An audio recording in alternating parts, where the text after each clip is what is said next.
1114 ഗ്രാമുള്ള നമ്മുടെ തലച്ചോറിൽ ഒരു നിമിഷം എത്ര ചിന്തകളാണ്. മനുഷ്യ ശരീരത്തിന്റെ ഉത്ഭവം, ഒരു സൃഷ്ടി എന്ന് പറയുന്നത് തന്നെ അത്ഭുതമാണ്. പ്രേതലോകത്തെ പറ്റിയാണ് അങ്ങ് ഏറ്റവും കൂടുതലും സംസാരിക്കുന്നത്. ആ ലോകം തേടി പോയിട്ടുണ്ടോ? അല്ലെങ്കിൽ എന്നെ ഇപ്പൊ ആൾക്കാർ വിളിക്കും, സ്വാമി ഇന്ന വീട്ടിൽ ഏതാ ഇങ്ങനെ ഒരു വിഷയമുണ്ട്. ശ്രീരാമൻ രാവണനെ കൊന്നതിന് ശേഷം രാവണന് ബലിയിടുന്ന ശ്രീരാമനാണ്. ചരിത്രത്തിൽ എവിടെങ്കിലും, പുരാണങ്ങളിൽ എവിടെങ്കിലും ഉണ്ടോ? ഇല്ല. ആദ്യമായി ഇപ്പൊ സ്വാമി പറയുമ്പോഴാണ് കേൾക്കുന്നത്. അവര് ബലിയിടുകയാണ്. കാരണം എനിക്ക് പലപ്പോഴും ദിഗംബരനെയാണ് ഒരു എക്സ്ട്രാ ഓർഡിനറി ആയിട്ട് പലപ്പോഴും. ദിഗംബരൻ സിനിമയിൽ വന്നതുകൊണ്ട് അങ്ങനെ തോന്നുന്നതാണ്. എന്റെ ഒരുമാതിരിപ്പെട്ട കൂണൂർ മഠത്തിലെ ജഗൻ എന്ന് പറഞ്ഞൊരു കഥാപാത്രം, കല്ലേരിക്കറുപ്പൻ കണ്ണപ്പൻ എന്ന് പറഞ്ഞ കഥാപാത്രം, എല്ലാ നോവലിലെയും പ്രധാനപ്പെട്ട കഥാപാത്രങ്ങളെല്ലാം തന്നെ.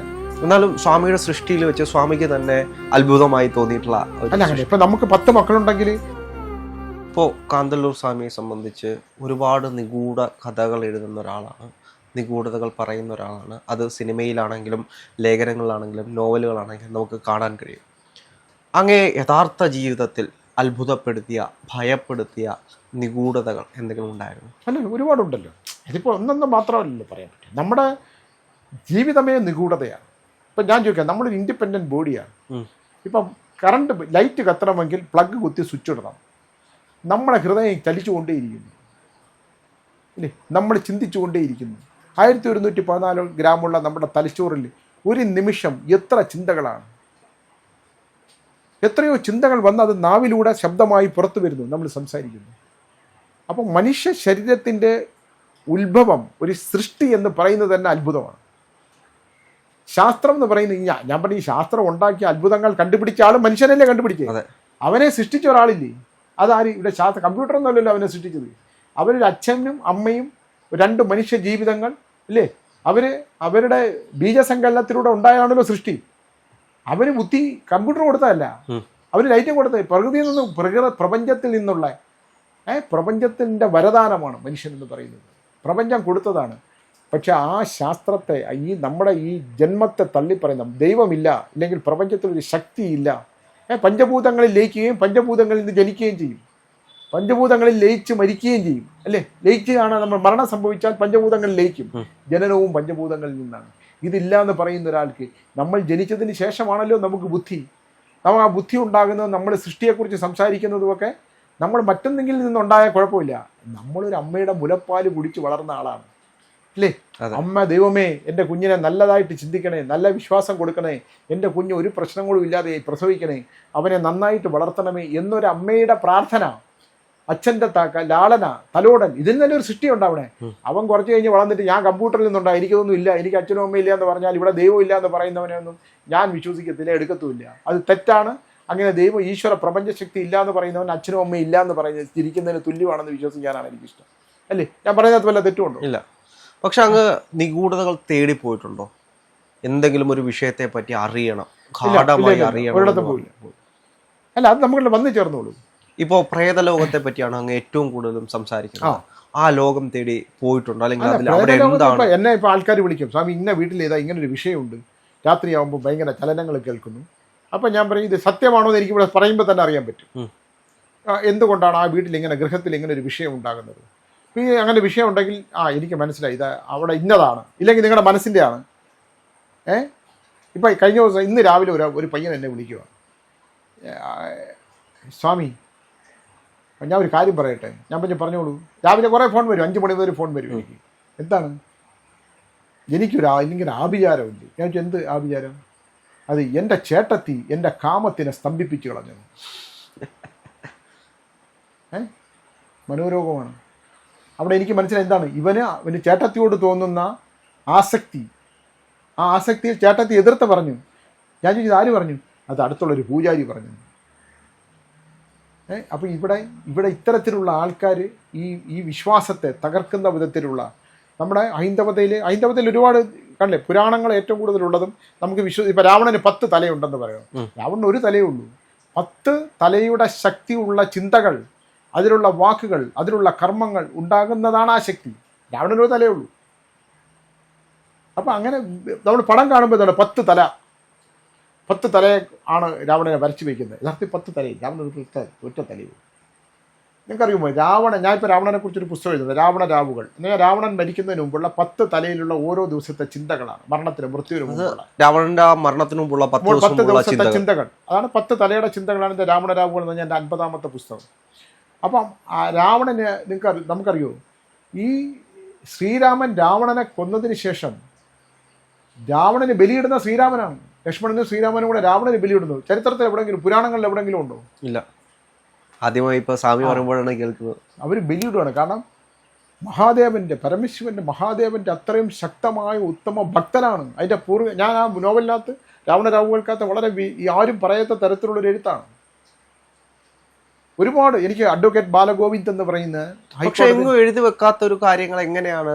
അല്ല, അത് ചിലരുടെ സൂചനകൾ. ഇപ്പം എനിക്ക് ഒരുപാട് അറിവുകൾ കിട്ടുന്ന അഡ്വക്കേറ്റ് ബാലഗോവിന്ദ് എന്ന് പറഞ്ഞാൽ ഹൈക്കോടതിയിൽ ഒരു വലിയ വക്കീലുണ്ട്. അദ്ദേഹം ഒരു ജ്യേഷ്ഠ സഹോദരനാണ്. അദ്ദേഹത്തിൻ്റെ കയ്യിൽ നിന്ന് കിട്ടുന്ന ഒരുപാട് അറിവുകളുണ്ട്.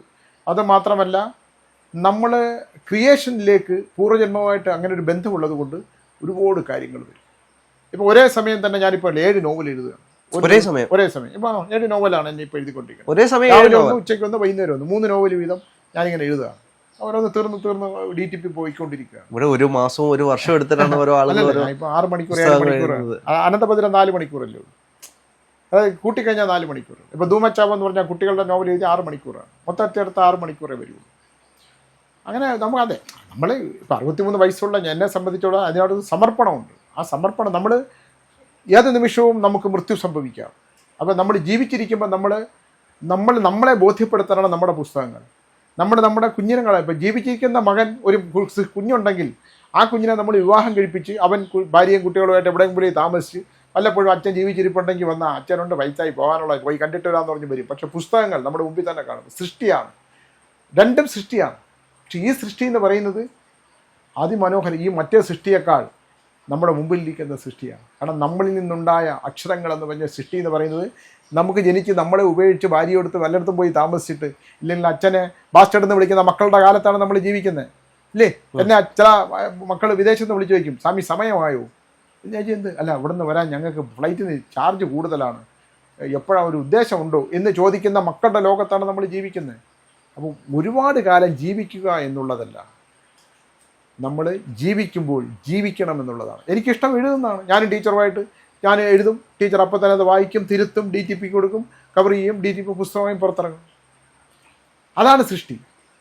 സ്വാമിയുടെ സൃഷ്ടികളിൽ സ്വാമിക്ക് തന്നെ അത്ഭുതമായി തോന്നിയിട്ടുള്ള ഏതെങ്കിലും നറേറ്റ് ചെയ്യപ്പെട്ടിട്ടുള്ള കഥാപാത്രം ഏതാണ്? എനിക്ക് പലപ്പോഴും ദിഗംബരനെയാണ് ഒരു എക്സ്ട്രാ ഓർഡിനറി ആയിട്ട് പലപ്പോഴും. ദിഗംബരൻ സിനിമയിൽ വന്നതുകൊണ്ട് അങ്ങനെ തോന്നുന്നതാണ്. എൻ്റെ ഒരുമാതിരിപ്പെട്ട കൂണൂർ മഠത്തിലെ ജഗൻ എന്ന് പറയുന്നൊരു കഥാപാത്രം, കല്ലേരിക്കറുപ്പൻ കണ്ണപ്പൻ എന്ന് പറഞ്ഞ കഥാപാത്രം, എല്ലാ നോവലിലെയും പ്രധാനപ്പെട്ട കഥാപാത്രങ്ങളെല്ലാം തന്നെ നമ്മളിൽ നിന്ന് ഉത്ഭവിക്കുന്നത് വല്ലാത്തൊരിതാണ്. എന്നാലും സ്വാമിയുടെ സൃഷ്ടിയിൽ വെച്ച് സ്വാമിക്ക് തന്നെ അത്ഭുതമായി തോന്നിയിട്ടുള്ള അല്ല, അങ്ങനെ ഇപ്പം നമുക്ക് 10 മക്കളുണ്ടെങ്കിൽ എല്ലാ മക്കളോടും നമുക്ക് സ്നേഹമാണല്ലോ. അതുകൊണ്ട് നമ്മുടെ സൃഷ്ടികളെ സംബന്ധിച്ചിടത്തോളം ഇപ്പോൾ 51 നോവലാവും എൻ്റെ എഴുത്ത്. എൻ്റെ 72 കൃതികളാവും മൊത്തത്തിൽ. ഇപ്പോൾ സിനിമ എടുത്താൽ, നാടകങ്ങൾ എടുത്താൽ, എല്ലാം കൂടെ ചേർത്താൽ 72 കൃതികളാകും. 63 വയസ്സിൽ നോവൽ ബുക്കുകളായിട്ടുള്ളത് 52 പുസ്തകങ്ങളാണ്. ഇപ്പോൾ വരാൻ പോകുന്നതും കൂടെ ചേർത്ത് കഴിഞ്ഞ് എല്ലാ പുസ്തകങ്ങളോടും നമുക്കൊരു ഇഷ്ടമുണ്ട്. എന്നാലും പേഴ്സണലായിട്ട് ഇത് ഒരു പ്രത്യേകമായിട്ട് മാറ്റി വെക്കപ്പെടാം. അല്ല, അത് എനിക്ക് തോന്നിയിട്ടുള്ള നോവുകടൽ എന്ന് പറഞ്ഞൊരു ബുക്കുണ്ട്. അത് യഥാർത്ഥത്തിൽ ഞാൻ കണ്ട മനുഷ്യരുടെ നോവാണ്. പിന്നെ കടൽ കാണാൻ നല്ല സൗന്ദര്യമാണ്, തിരമാലകളും സൗന്ദര്യമാണ്. പക്ഷെ കടൽ അലറി കരയുകയും നെഞ്ചത്തടിച്ച് നിലവിളിക്കുകയും ചെയ്യുന്നു എന്നുള്ള എൻ്റെ ഒരു കൺസെപ്റ്റിൽ നിന്ന് ഞാൻ കണ്ട മനുഷ്യരുടെ നൊമ്പരങ്ങളാണ് ഞാൻ അത് എഴുതിയേക്കുന്നത്. എനിക്ക് തന്ന വേദനയാണ്, അവരിൽ നിന്ന് അനുഭവിച്ച വേദനയും അവരനുഭവിക്കുന്ന വേദനയും. ഇതാണ് നോവുകടൽ എന്നൊരു പുസ്തകം. അങ്ങനെ എൻ്റെ മാന്ത്രികതയിൽ നിന്ന് മാറ്റി നിർത്തിയാൽ ഞാൻ ഈ 63 വയസ്സിനിടയിൽ കണ്ട മനുഷ്യരുടെ, എന്നെ സ്വാധീനിച്ച മനുഷ്യരുടെ, അപ്പം അതിൽ ഒരു ജോസഫ് എന്ന് പറഞ്ഞൊരു കഥാപാത്രമുണ്ട്. ആ ജോസഫിന് ഒരു കാലില്ല, പട്ടാളത്തിലായിരുന്നു. ജോസഫ് വീട്ടിലേക്ക് തിരിച്ചു വന്നു കഴിയുമ്പോൾ ഭാര്യയും മകനുമൊക്കെ ജോസഫിനെ ഉപേക്ഷിക്കുന്ന ഒരവസ്ഥയാണ്.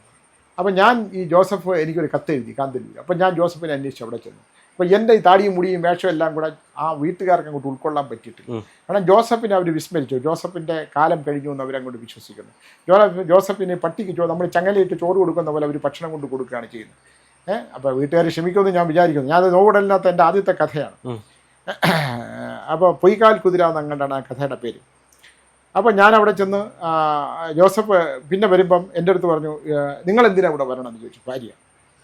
നിങ്ങളെ വിശ്വാസമില്ല, ഞങ്ങൾ വേറെ കാസ്റ്റ് സമുദായത്തിൽപ്പെട്ടതാണ്, സ്വാമിമാരൊന്നും ഇവിടെ വരണേ എനിക്ക് ഇഷ്ടമല്ല എന്ന് പറഞ്ഞു. അപ്പം ഞാൻ പറഞ്ഞു ജോസഫ്, എന്ത് ജോസഫ് എന്ന് പറഞ്ഞ് ജോസഫിനെ തരുന്നു. ഞാൻ അങ്ങോട്ട് വരും, എൻ്റെ കണ്ണുകൾ ഇങ്ങനെ നിറഞ്ഞ് ഞാൻ ജോസഫിനോട് പറഞ്ഞു ഇനി ഞാനിവിടെ വരില്ല. അപ്പോൾ ജോസഫിൻ്റെ കണ്ണുകൾ നിറഞ്ഞു. ഞാൻ പോയിട്ട് പിന്നെ വന്നതേ ഇല്ല. കുറേ കാലങ്ങൾ കഴിഞ്ഞ് എനിക്കിങ്ങനെ തോന്നി ഈ ജോസഫിനെ വിളിക്കണമെന്ന്. ഞാൻ ആ ജോസഫിൻ്റെ വീട്ടിലോട്ട് ചെല്ലുമ്പം അയാൾ പോയിട്ട് ഇവർ പോയിട്ട് അകത്ത് നിന്ന് അദ്ദേഹത്തിൻ്റെ ഒരു കാല് കൊണ്ട് എൻ്റെ തന്നു. ഇതാ അയാൾ ചത്തുപോയി, ഇത് നിങ്ങൾക്ക് തരാൻ വേണ്ടി പറഞ്ഞു എന്ന് പറഞ്ഞു. ഈ കാല് കൊണ്ടുവന്ന് ഞാൻ കാന്തല്ലൂർ ആശ്രമത്തിൽ കുറേ കാലം വെച്ചു. എന്തിന്? അല്ല, എനിക്കത് ഭയങ്കര അറ്റാച്ച്ഡ് ആയിരുന്നു. പിന്നെ ഞാനിത് ഗംഗയെ കൊണ്ട് ഒഴുക്കി. അതിങ്ങനെ അകന്നകന്നകന്ന് പോകുന്നത് പോലുള്ള കഥകളാണ്.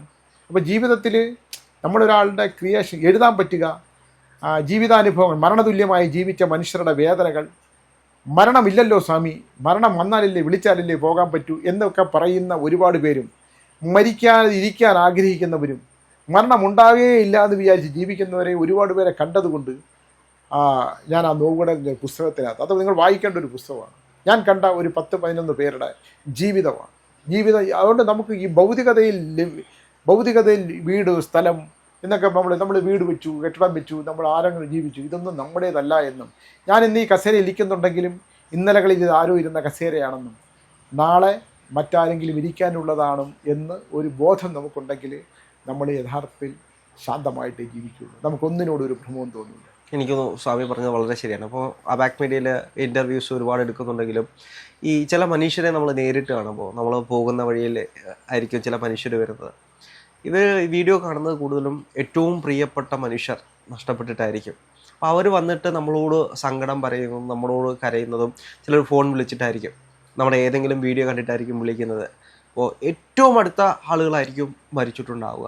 അപ്പം അങ്ങനെയുള്ള മനുഷ്യരോട് സ്വാമിക്ക് എന്താണ് പറയാനുള്ളത്? അല്ല, നമ്മൾ നിസ്സഹായരാണ് പലരും. ഞാൻ അതുകൊണ്ടാണ് സ്വാമിയോട് തന്നെ ചോദിച്ചത്. നിസ്സഹായരാണ്. ഇപ്പോൾ ഞാൻ അവിടെ ഇരിക്കുമ്പോൾ അമ്പലത്തിൽ തീരെ യാതൊരു അവിടെ 1000 രൂപ ഞാൻ അമ്പലം പണിയാനായിട്ട് കൊടുക്കും. അമ്പലം പണിതുകൊണ്ടിരിക്കുന്ന ഒരു ക്ഷേത്രമാണ്.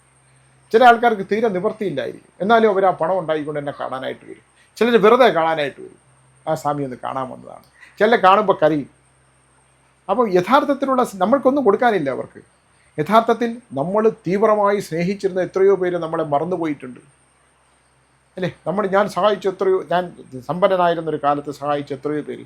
പക്ഷേ ഇപ്പോഴാണ് എന്നെ സംബന്ധിച്ചിടത്തോളം ജീവിതത്തിൽ ഏറ്റവും സമാധാനപൂർണ്ണമായിട്ടുള്ള, ഞാൻ ആ സമ്പന്നതയൊന്നുമല്ല, പണം നമുക്ക് ദുഃഖമേ തരുമെന്ന് ഇപ്പോഴും വിശ്വസിക്കുന്ന ഒരാളാണ്. ഒരു പരിധിയിലപ്പുറം ഇതിലെല്ലാം മനുഷ്യനെപ്പോഴും ആർത്തിയോടുകൂടി ചേർത്ത് പിടിക്കാൻ ശ്രമിക്കുന്ന സമ്പത്തും ഇതൊന്നുമില്ലാതെ മനുഷ്യൻ ശാന്തമായിട്ട് ജീവിക്കാൻ തുടങ്ങുമ്പോഴാണ് നമുക്ക് ഉണ്ടാകുന്നത്. മറ്റൊരാളെക്കുറിച്ച് അപഖ്യാതി പറയുക, അപഖ്യാതി ഉണ്ടാക്കുക, സമ്പത്ത്, ഇതെല്ലാം തന്നെ ജീവിതത്തിലെ ദുരന്ത അനുഭവങ്ങൾ മുമ്പിൽ കണ്ടിട്ടുള്ളത് കൊണ്ട് തെറ്റ് ചെയ്യാത്തവർ ശിക്ഷിക്കപ്പെടുന്നത്, ഇതൊക്കെ നമ്മുടെ മുമ്പിൽ, എൻ്റെ മുമ്പിൽ വരുന്നതില്ലേ. അപ്പം നിസ്സഹായരായിട്ടിരിക്കേണ്ടി വരും. നമ്മളിങ്ങനെ ഒന്നും പറയാൻ പറ്റാൻ ഞാനിങ്ങനെ ഇരുന്നിട്ടുണ്ട്, ഒന്ന് കേട്ടുകൊണ്ട് പോകുന്നു. എന്ത് ചെയ്യും സ്വാമി? പരിഹാരമില്ല. ഇതിനകത്ത് വേറെ വിഷയം എന്ന് വെച്ച് കഴിഞ്ഞാൽ ഇവർ മരണപ്പെട്ടു പോയ ഏറ്റവും പ്രിയപ്പെട്ടവർ തിരികെ വരണം എന്ന് ആഗ്രഹിക്കുന്നവരാണ്. തിരിച്ചറിഞ്ഞ് ജീവിച്ചിരിക്കുമ്പോൾ ഇപ്പോൾ ഒരു ഭാര്യയും ഭർത്താവും ഇവര് യഥാർത്ഥത്തിൽ മക്കൾക്ക് വേണ്ടി ജീവിക്കും. മക്കൾ കുറേ കഴിയുമ്പോൾ എല്ലാവരും പോകും, ഇവർ മാത്രമാവും. ഇവർക്ക് പൊരുത്തപ്പെടാൻ പറ്റാത്ത ഒരുപാട് വിഷയങ്ങൾ വരും, തമ്മിൽ കലഹം ഉണ്ടാകും. നമ്മുടെ ഒരു വീട്ടിൽ പരസ്പരം ഭക്ഷണം കഴിക്കാതെ, പുറത്തു പോയി ഭക്ഷണം കഴിക്കാത്ത ഭർത്താക്കന്മാർ എത്രയുണ്ട്? പരസ്പരം മിണ്ടാതെ ജീവിക്കുന്ന എത്രയോ ഭാര്യമാരും ഭർത്താക്കന്മാരും ഉണ്ട്. പുറത്തൊരാൾ നോക്കുമ്പോൾ അതിന് ഒറ്റ ഫ്രെയിമാണ്, വളരെ സന്തോഷമാണ്, ഇങ്ങനെ ജീവിക്കും. പക്ഷേ ഒരു പരസ്പരം കണ്ടാ മിണ്ടൂല. ദാമ്പത്യങ്ങളുടെ ഒരു ചില്ലിട്ട കണ്ണാടിക്കുണ്ടിൽ ഒരാൾ ഇരിക്കുമ്പോഴാണ് മറ്റേയാൾ, ഞാൻ ജീവിച്ചില്ലല്ലോ, ഇദ്ദേഹമാണല്ലോ എൻ്റെ ഭർത്താവായിരുന്നത്, ഇല്ലെങ്കിൽ ഇവളായിരുന്നല്ലോ എൻ്റെ ഭാര്യയായിരുന്നത്, ഇവളാണല്ലോ എൻ്റെ കുട്ടികളെ സൃഷ്ടിച്ചത്, ഇല്ലെങ്കിൽ ഇയാളാണല്ലോ എനിക്ക് കുട്ടികളെ തന്നത്, ഞാൻ ഇയാളെ സ്നേഹിച്ചില്ലല്ലോ എന്ന് കണ്ണീർ വാർക്കുന്ന എത്ര പേരെ വേണം? അപ്പം നിനക്ക് ഈ നിമിഷം നീ ജീവിക്കുന്നുണ്ടെങ്കിൽ ഈ നിമിഷം നീ സന്തോഷിക്കാനാണ് പറയുന്നത്. നിനക്ക് സന്തോഷിക്കാൻ കഴിയൂ? ഈ നിമിഷം നീ സന്തോഷിക്കും, നീ സമാധാനമായിട്ട് ജീവിക്കും. നീ മറ്റുള്ളവൻ്റെ ഒന്നും നിനക്ക് വേണ്ട. നിനക്ക് ഈശ്വരൻ എന്താണോ പറഞ്ഞിട്ടുള്ളത്, നിനക്ക് മനസ്സ്, ശരീരം, കർമ്മം, ധനം, ആരോഗ്യം, ദാമ്പത്യം, സാമ്പത്തികം, വംശം, ഇതെല്ലാം ഉണ്ട്. നിനക്കതൊക്കെ ഈശ്വരൻ തരും. പക്ഷെ നീ സത്കർമ്മങ്ങൾ ചെയ്ത് മുമ്പിലോട്ട് പോകും. ഇവിടെ സത്കർമ്മങ്ങളെന്ന് നമ്മൾ പറയുന്നതേ ഉള്ളൂ, പ്രവൃത്തി വളരെ കുറവാണ് അല്ലേ, വളരെ കുറവാണ് അത്തരത്തിലുള്ള കാര്യങ്ങൾ. ചില മക്കളുണ്ട്, മക്കന്മാർ അച്ഛനമ്മമാർ അറിയാതെ ഏതെങ്കിലും സ്ത്രീയോട് പോയി താമസിച്ചിട്ട് അച്ഛനമ്മമാർ എപ്പോഴും കല്യാണം ആലോചിച്ചുകൊണ്ടേയിരിക്കും. എനിക്കറിയാവുന്ന എത്രയോ കുടുംബങ്ങൾ. പക്ഷെ നമ്മളത് പറയാൻ നിൽക്കത്തില്ല, പറയാൻ പറ്റില്ല എന്നുള്ളത് ഒരുപാടുണ്ട്. അപ്പോൾ നമ്മൾ മൃത്യുവിലേക്ക് തിരിച്ചു വന്നാൽ മരണം തിരിച്ചറിയാൻ പറ്റില്ല. ഈ ഒരു നിമിഷം അതിനു മുമ്പിട്ട് ഈ മരണപ്പെട്ട പോയ മനുഷ്യർ അവരോട് അവസാനമായി ഒരു വട്ടം കൂടെ സംസാരിക്കണം എന്ന് പറയുന്ന ആളുകൾ ചിലപ്പോൾ അവർ മരിക്കുന്നതിന് 2 ദിവസം മുമ്പിട്ടായിരിക്കാം ചിലപ്പോൾ അവർ വഴക്കുണ്ടാക്കി സംസാരിക്കാത്തൊരു സാഹചര്യം, ചിലപ്പോൾ മകനായിരിക്കാം അല്ലെങ്കിൽ ഭർത്താവായിരിക്കാം. 2 ദിവസം മുമ്പിട്ട് അവർ വഴക്കുണ്ടാക്കി പിരിയുന്നു, പക്ഷേ അതിനുശേഷം അവരുടെ ഒരു മരണമാണ്. ചിലപ്പോൾ ആക്സിഡൻ്റ് ആകാം, അല്ലെങ്കിൽ എന്തെങ്കിലും പെട്ടെന്ന് ഹാർട്ട് അറ്റാക്ക് പോലുള്ള എന്തെങ്കിലും വന്ന് മരണപ്പെടുക. പക്ഷെ ഒരു തവണ കൂടി അവരോട് സംസാരിക്കണം,